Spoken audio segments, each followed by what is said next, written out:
আসসালামু আলাইকুম, আমি ডক্টর আতাউল মুজিব রাশেদ। আজকে আলোচনা করব অ্যাডহেসিভ ক্যাপসুলাইটিস অথবা ফ্রোজেন শোল্ডার রোগ নিয়ে।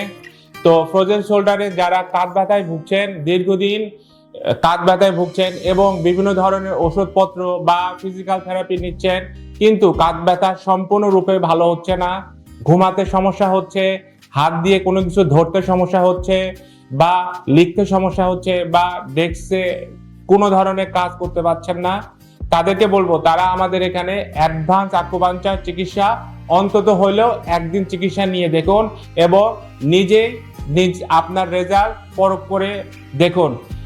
অ্যাডভান্স আকুপাঞ্চার চিকিৎসা সাধারণত ওয়েস্টার্ন মেডিসিন এবং ট্রেডিশনাল চাইনিজ মেডিসিনের একটা সমন্বিত চিকিৎসা পদ্ধতি এবং অ্যাডহেসিভ ক্যাপসুলাইটিস বা ফ্রোজেন শোল্ডার রোগের জন্য বিশেষ নিডেল দ্বারা চিকিৎসা করা হয় এবং এটা সম্পূর্ণরূপেই ভালো করা সম্ভব।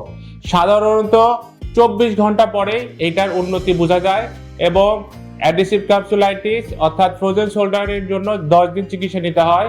তো তাদেরকে বলছি যারা ফ্রোজেন শোল্ডার রোগে ভুগছেন এবং বিভিন্ন জায়গায় চিকিৎসা নিয়েও কোনো রেজাল্ট পাচ্ছেন না, রাতে ঘুম হচ্ছে না, হাত দিয়ে কোনো কিছু ধরতে পারছেন না, বা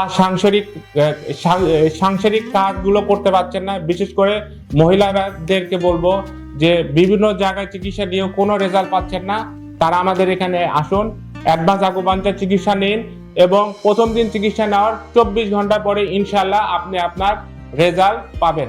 তো সবাইকে ধন্যবাদ, ভালো থাকবেন সবাই। আসসালামু আলাইকুম।